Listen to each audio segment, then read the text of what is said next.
We are what we repeatedly do. Therefore, excellence then is not an act, but rather a habit. Even Aristotle knew the impact of habits in his time.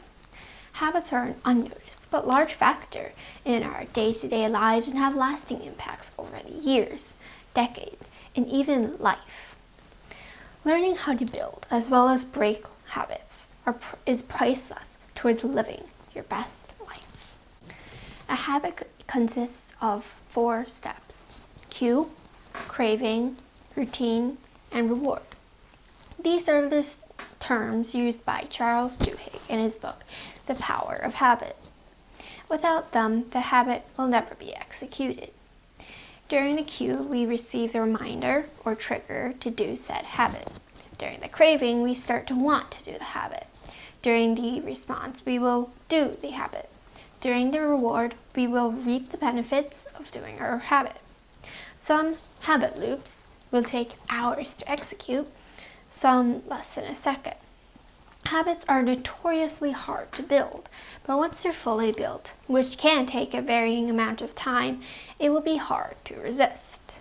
As said before, our day-to-day lives are mostly built upon our habits instead of our conscious decisions.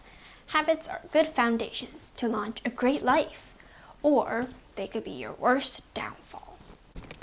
We can separate the how of this topic into 2 categories: breaking and building habits, starting with breaking habits. To break existing habits, your best bet is to remove the trigger, replace the response, make the habit hard to follow through on, or make the reward undesirable. Think carefully about your habits. Say you're a long-time smoker looking to quit. Start by identifying the cue. Is it boredom? Is it stress? Well, since we can't really get rid of things like boredom and stress, your next step would be to either maximize the friction or replace the routine with something healthier. Throw out your cigarettes, throw out your lighter, move to a smoke-free apartment. Instead of smoking, you could fix your boredom by occupying free time with maybe a few flashcards or digging into the book that you always wanted to read.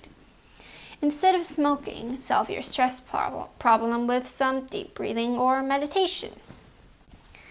When it comes to building habits, you'll want to think in the same sequence. To build new habits, you'll want to think things through carefully. Clearly define your goals and find your why. However, do not set unrealistic goals and expectations. In fact, you'll want to make it so small that you can't fail. Set mini goals or milestones for your habits and reward yourself appropriately.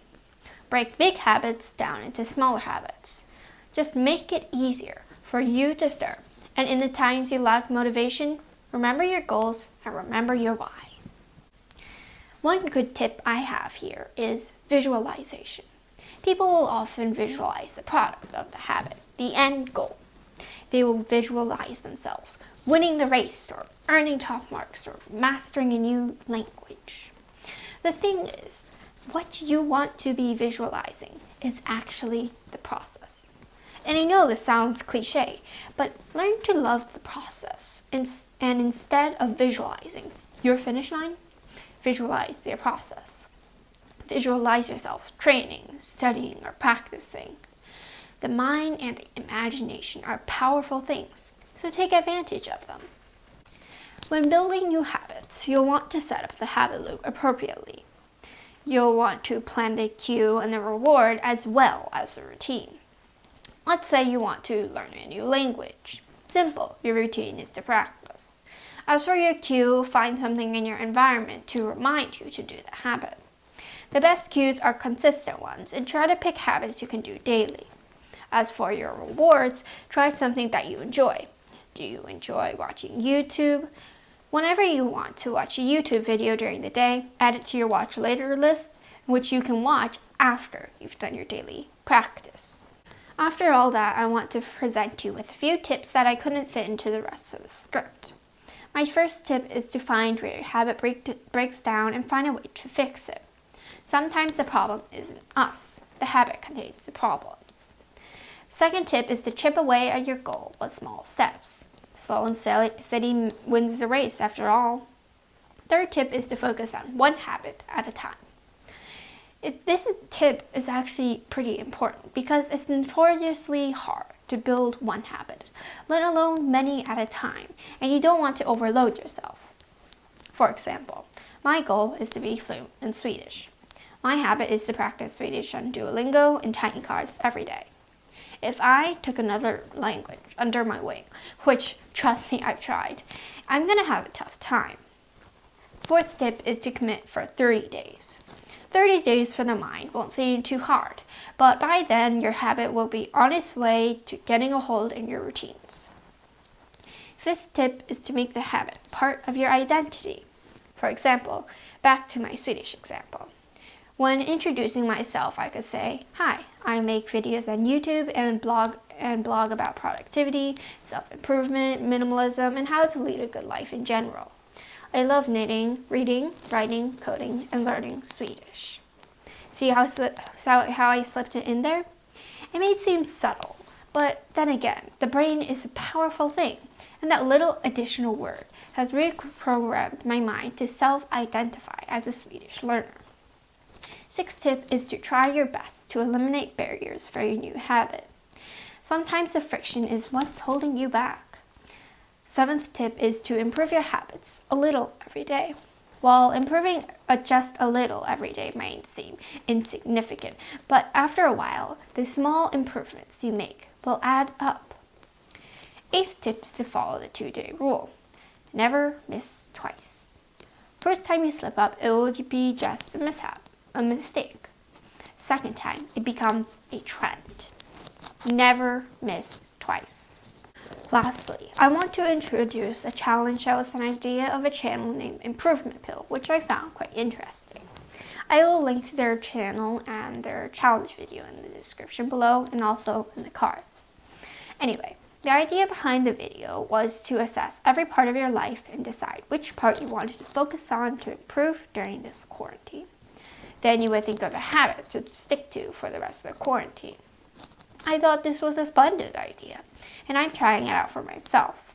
In case you are wondering, my habit is meditating daily. To be completely honest, meditation is not my thing at all, but I have noticed that my mental health has been suffering quite a lot.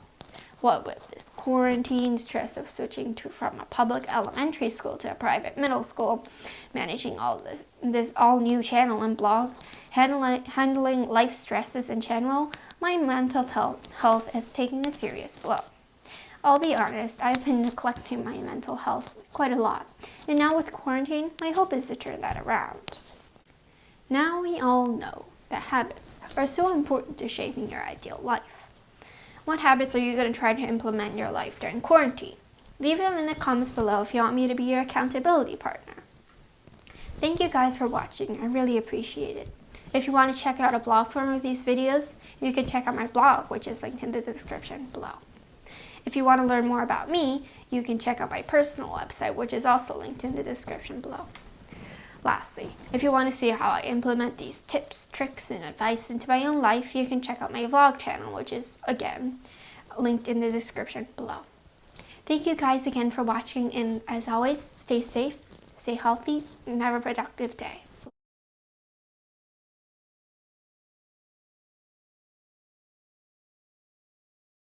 Hej då!